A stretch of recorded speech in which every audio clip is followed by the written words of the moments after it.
Oren Segal is Vice President of the Center on Extremism at the Anti-Defamation League, ADL. He's one of the leading experts on extremism in the country and probably the world. I think I'm going to ask you to describe a little bit of the work of the center, but it's multifaceted.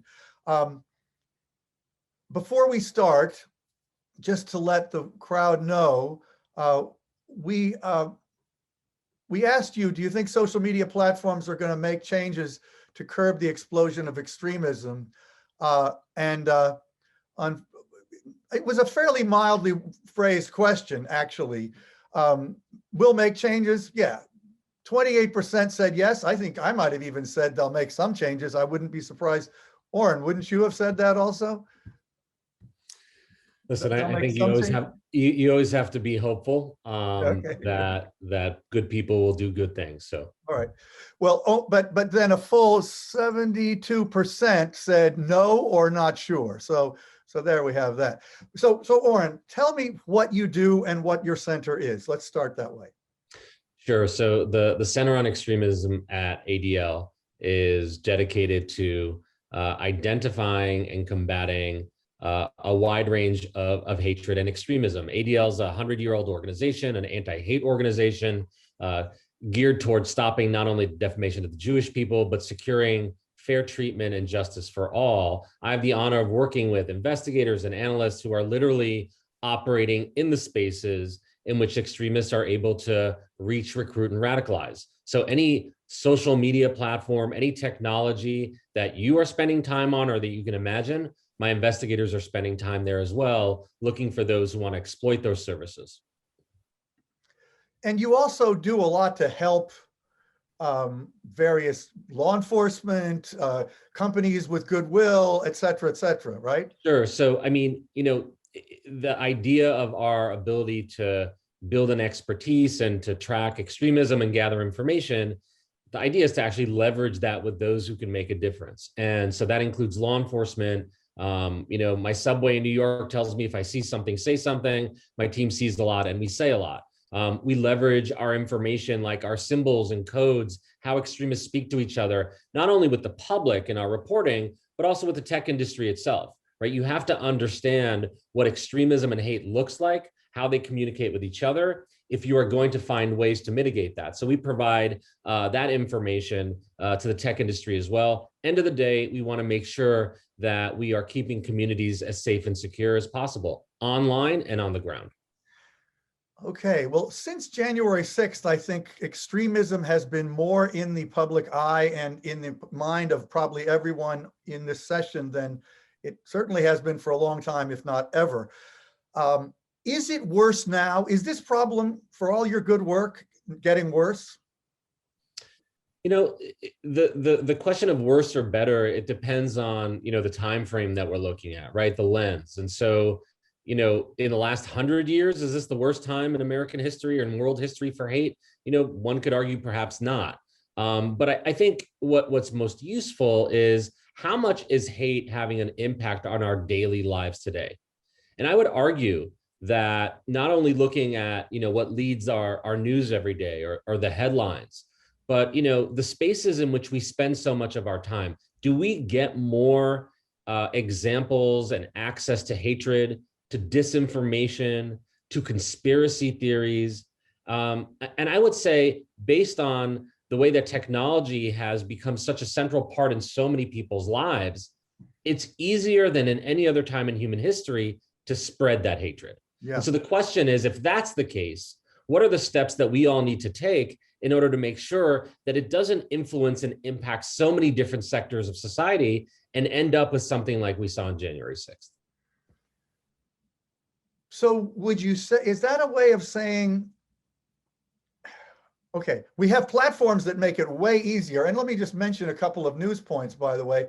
Just today, or today and yesterday, a study came out from a group called Avaz that said that Facebook essentially missed as many as 10 billion page views of misinformation spreading accounts because they acted too late in regard to the 2020 election.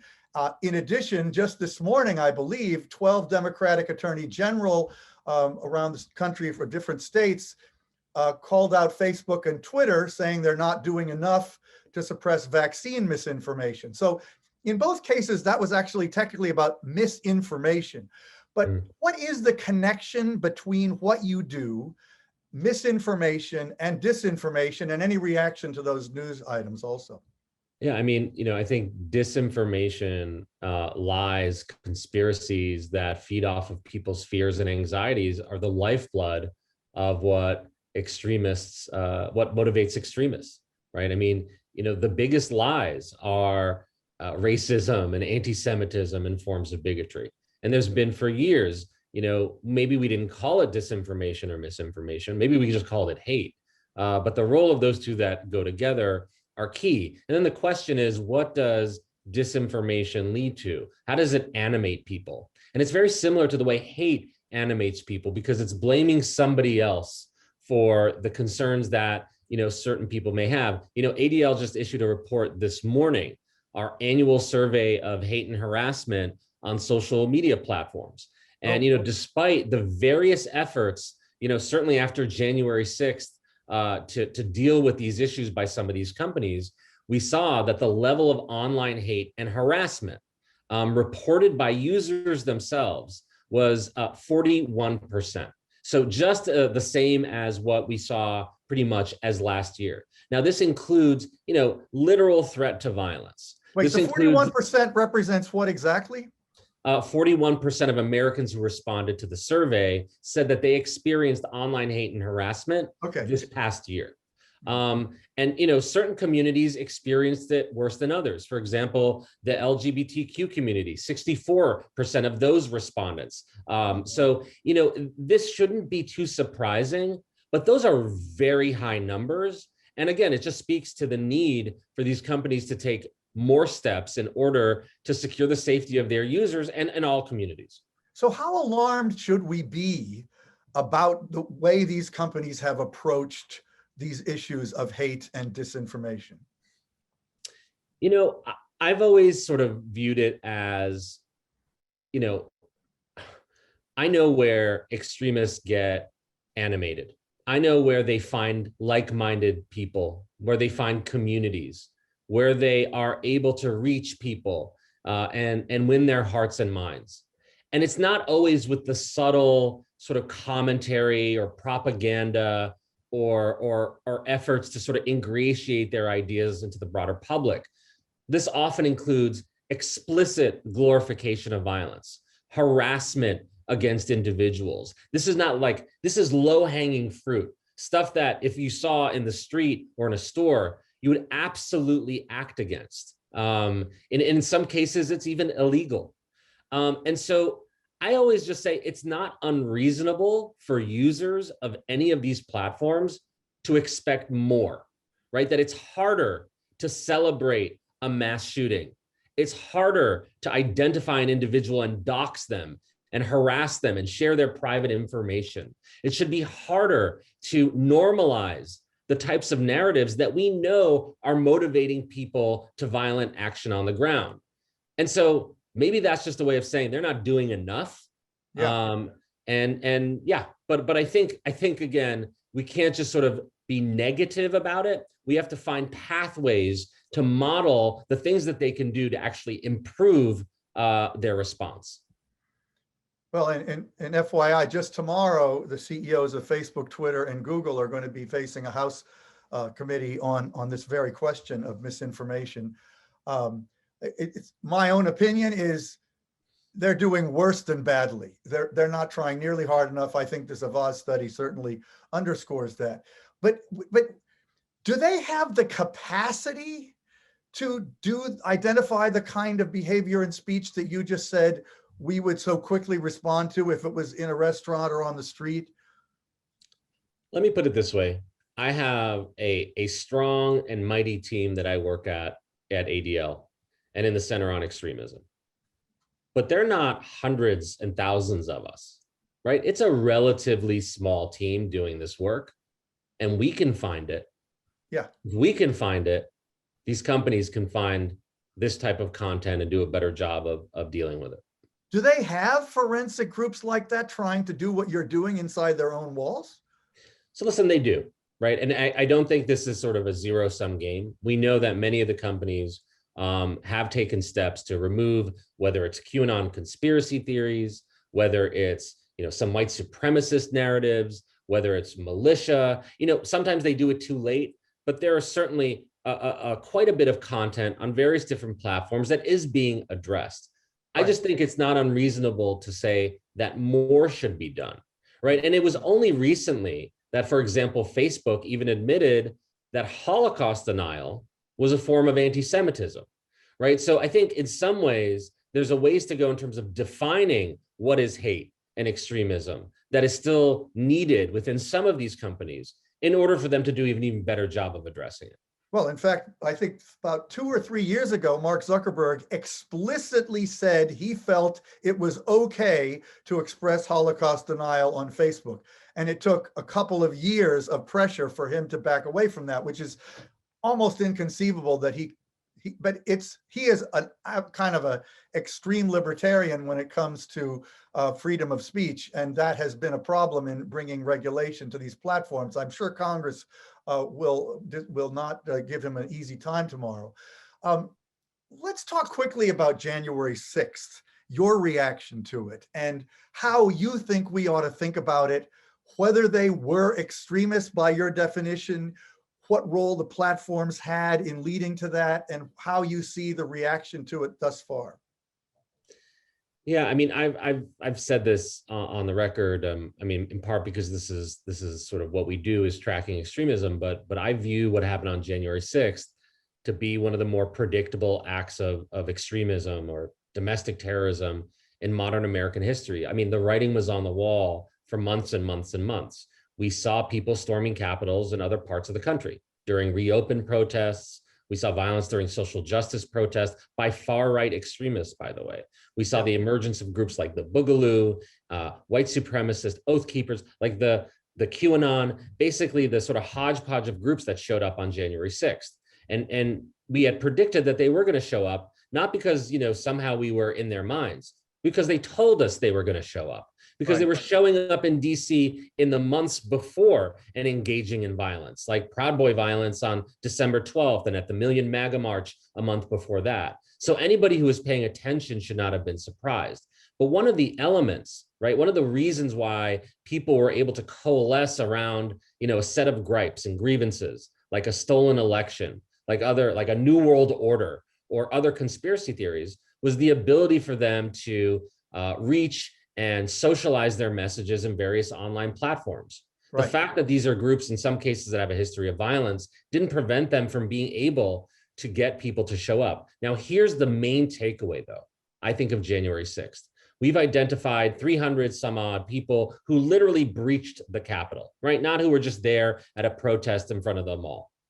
And 25% of those we've connected to some of the extremist movements and groups that I've mentioned, Oath Keepers, militias, QAnon, so forth. But what that means, David, is 75% were unaffiliated with any actually known extremist group. And so yet they were motivated by similar disinformation, conspiracies, were adjacent to the extremists, but were not necessarily, hardcore card-carrying members themselves. And to me, that is the physical manifestation of what we have seen online for a decade now, where extremism and legitimate news operate in the same space, where there's sort of extremist ideas and conspiracies are validated, because that's the main way that people are getting their information. That's the big challenge of disinformation. And when disinformation gets normalized, the extremists get emboldened. Well, it also is would seem to me to tie several points you've made together. It's a function of the relative ease of expressing and getting support for extremist views compared to the past. So, these people can more efficiently find one another. People who might otherwise been uninterested or unexposed are more likely to get exposed. And again, it's, I think, a major failure of the platforms. By the way, I want to say we probably could get a question or two from the audience if anybody wants to ask them. But one of the things I wanted to mention was later in this same program today, we're going to have a couple speakers talking about specifically business and business's role as as players in the social ecosystem and their responsibility to step up more on issues of democracy, extremism, not to mention climate, equality, etc. When you look at what you do and your multi-decade history of working in this area, is business thinking about this the right way? And how much do you want to see business involved? I think businesses have a huge role because there is leadership opportunities, right? When people are trusting a business for whatever that they're providing, there's almost like that question, like, of are they role models? Are they able to sort of help push back against hatred based on their roles and positions in society? And this was frankly one of the underlying factors that led ADL with other partners like Color for Change and then NAACP to put forth a Stop Hate for Profit campaign this past summer. The campaign was essentially an effort to hold accountable Facebook in particular for some of the hatred and extremism on its platform. What we found was over 1,200 businesses and nonprofits signed up for this Stop Hate for Profit campaign with the goal of, by the way, pausing advertising on that platform for 1 month, just 1 month. The idea was to send a message that businesses also care about the way that these platforms are being exploited and that they are going to take a stand, right, to put people over profits. And so for me, that campaign was a great example of the business community taking a stand against this very, very important issue. Okay, two questions from the audience I just want to ask together. One is, trust is a deficit right now in society broadly. How do you think of the connection between all the issues you care about and that's one thing, keep that in your mind.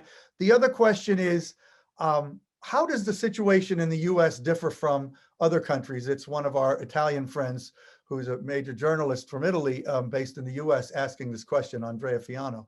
So what do you think about either or both of those? Sure. So, I mean, I think the trust question is key. I think fundamentally what many of those who we saw on January 6th, they're extremists, they're looking to undermine our democratic institutions. They're looking to cast doubt on them, basically create a lack of trust in media, in our institutions, in our leadership. That sort of chaos, that sort of isolation and fear and anxiety that leads to, again, is exactly the environment in which extremism and hate ends up being able to proliferate. So yeah, you go after people's trust and you might then win their hearts and minds. And then in terms of the difference between the US and abroad, I mean, there's many, many differences. I mean, what is allowed in Europe and disallowed in terms of hate speech is very different. In America, you can kind of be as hateful as you want to be. I think we've seen a little bit more efforts in the tech industry to respond to the sort of cultural and legal norms in those countries. But America is very different. But I think there are lessons to be learned that if people have the will, if people have the intent, if people want to make the change in terms of these platforms, there are lessons to be learned from Europe on how they can do that. Okay, that's actually a good lead up to a final question. What can the people watching today do? And maybe fold into that also, are you optimistic at all about where we're headed? And should we be, but how should we specifically deal with this as individuals, citizens, business people, et cetera?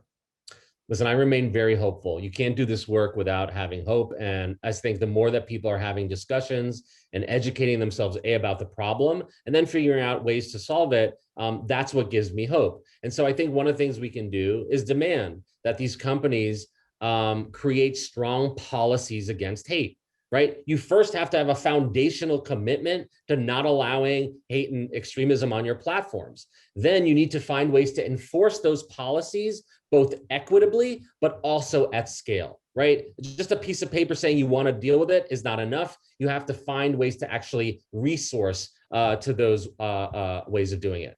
Listen, I think creativity can help. Design different ways that we can have an impact against hate. And last point I'll make here, and this is not just necessarily focused on the tech industry, use your voice, right? That's in your community. That's at the Thanksgiving table if it has to be. That's in, the PTA meeting, or that's on social media. Reject the normalization of hate every single day, and maybe we get closer to a better place. Thanks. Okay, one last good question came in I want to ask you before I let you go. From Mike Nelson of the Carnegie Endowment of International Peace, a good friend. His question is, there's a lot of confusion about disinformation, hate speech, and content moderation. If you could erase one misperception or misunderstanding or misconception about these issues, what would it be? Well, I wonder what he has in mind in terms of what the misconceptions are. There are many. I will just say that content moderation, there may be some people who view that as a form of censorship. I view that as a form of corporate responsibility. These are private companies. They're allowed to decide what they will and will not allow on their platform. So for me, this concept of censorship doesn't apply when we're talking about companies who are making billions of dollars based on where they're directing us to use their services. So I will just say thank you for having me, David. I really appreciate it. Thank you, Oren. Really great to have you. Keep up the great work. We really are big supporters of what you're doing, and so pleased you could join us. Thank you.